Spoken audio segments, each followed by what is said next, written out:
Hey guys, what's up? I'm Matt, the DIY Prepper. Good to have you back. It's that time again for another 5 Prepper episode. Stay with us and don't go away. We've got some stuff to cover today.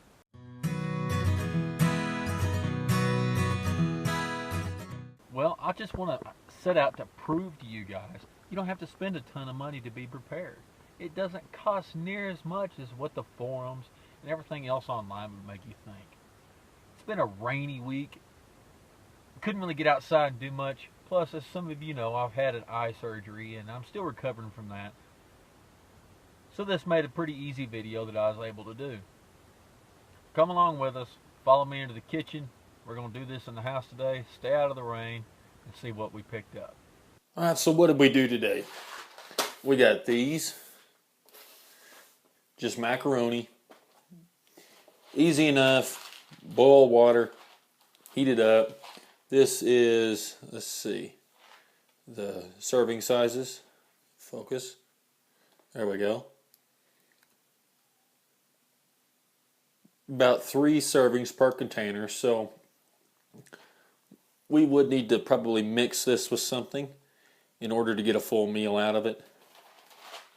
But it's hard to beat macaroni and cheese.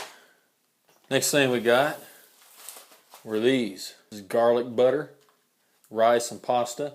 The Knorr brand, I really like those. We eat a lot of these at the house. And almost every meal we have one of these. They're actually really good too.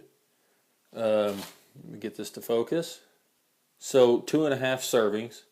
So this is a good mixer meal also. We got this one. Got a cheddar chipotle. And a Spanish rice. All $1 a piece. These were 50 cents a piece. Great value. They came from Walmart. There's $1, $2, $3, $4, and here's $5. Just generic tuna.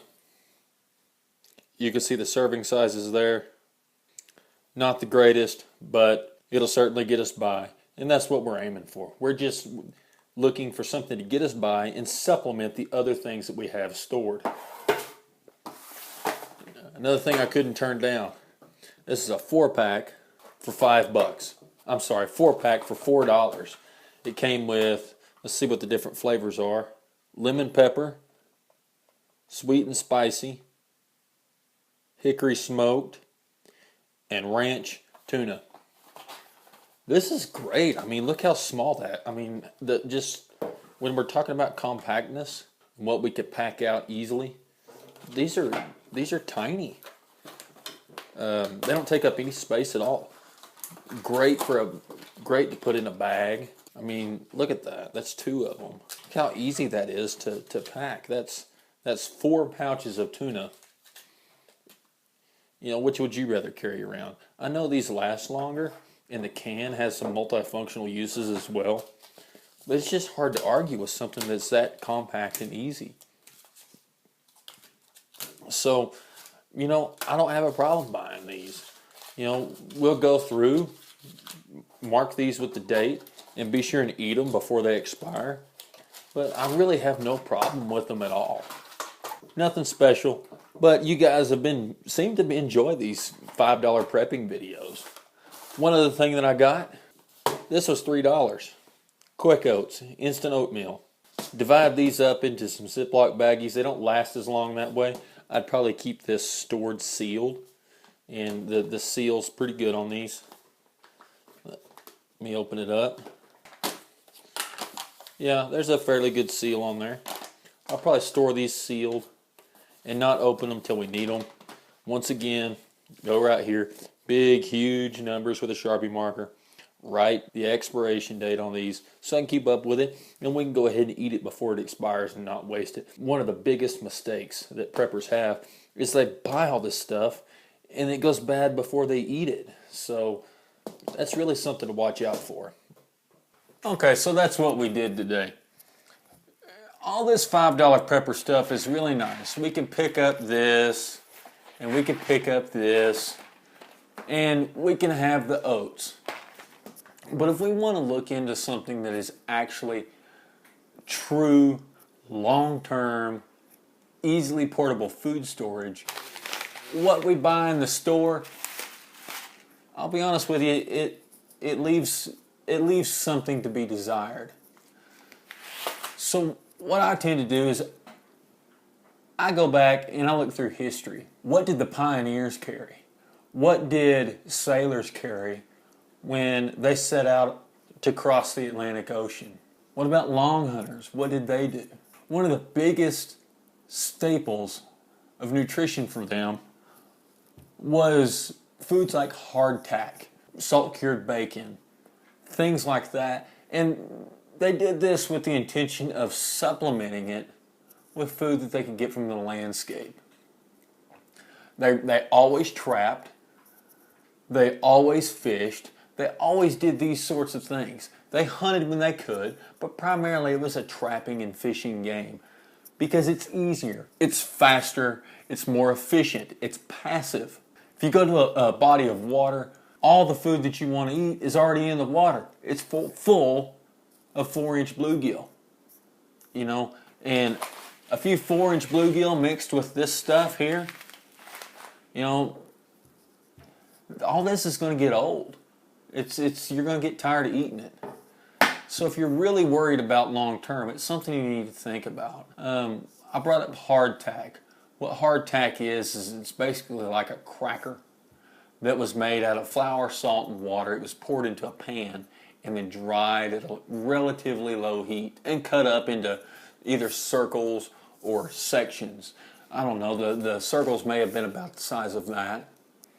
And that's what was carried. Terrible to eat, absolutely terrible to eat. Hard as a rock and break your teeth. But you could reconstitute it a little bit with some water and steam it. And it gave you that option to extend your food storage and supplement the things that you're able to get by other means. And you don't have to be, running out and living off the land, but it brings up some good points about, raising chickens. And I understand not everybody has the ability to do that. Not every, a lot of people live in apartments or in urban areas, and that's not a possibility for everyone out there. But it's something to think about. This is a self-reliance game. 4 or 5 years worth of food in the closet, it's going to get old eventually. You're going to get tired of it. And am I saying to quit buying food? Absolutely not. Absolutely not. But I'm saying it would be in your best interest to diversify what you plan on doing. How are you going to prepare for the future? That's just, I'll tell you what, I'm just going down a rabbit hole. But anyway, that's something to think about. Think about the totality of the situation. There's a lot more to this than just throwing a bunch of food in the closet. Knowing how to prepare it properly so that it doesn't feel like you're eating the same thing every day. Seasonings are something to think about too. I mean, a couple tins of Old Bay or some seasoned salt and, just garlic, lemon pepper. These little things like this, Mrs. Dash. If you're going to go a pretty good amount of time just eating the stuff you've thrown back, you're going to want a little bit of seasoning now and then. Gardening. I'm going to tell you right now, a lot of people make this mistake. Just because you store seeds does not make you a gardener. Do you need to store seeds? Of course. It never hurts anything.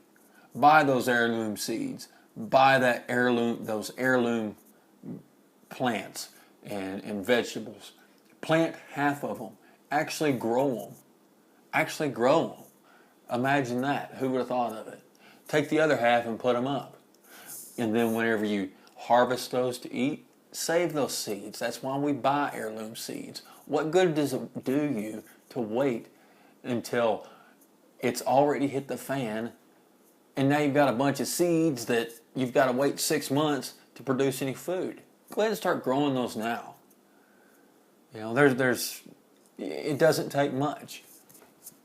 You can grow vegetables in a flower pot. A flower pot of vegetables, that'll do you a lot of good. More good than you would think. Look at these apartment gardeners and stuff. It's amazing what they do. They never buy things from the grocery store because they've already got it all figured out.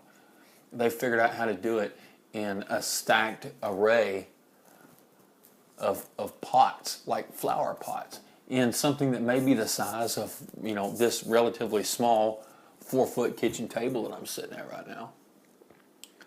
It's something to think about. And if you're serious about putting up food and you really want to be prepared, $5 prepping will do you some good, yes. But it's not the end all game. You start looking at ways to provide this for yourself, and I think you'll be a lot happier, a lot better off. Well, this video ran quite a bit longer than what I intended it to. But if you like what we're doing here, subscribe, hit the like button, and leave me a comment. I'll tell you what, as I've been sitting here thinking about it, I've got to do it. This weekend, I'm going to make a video, and we're going to make some hardtack. It's a couple cups of flour, a couple tablespoons of salt, put it in a cookie sheet, voila, wang bang, good, done. We'll walk through that, and I think that's where I'd kind of like this $5 prepping stuff to go, because anybody can go to the store and buy stuff, but how do we preserve the stuff once we get it home? How do we can it? So I think I'm going to try to probably work more toward that direction with this budget prepping stuff. Maybe the money I'm spending could be on equipment, tools, gear, things like that. But the food stuff, let's start thinking more long term, and maybe we can figure that out together, because this is just as much a learning project for me as it is for the people watching it. All right, well, until next time, y'all be safe.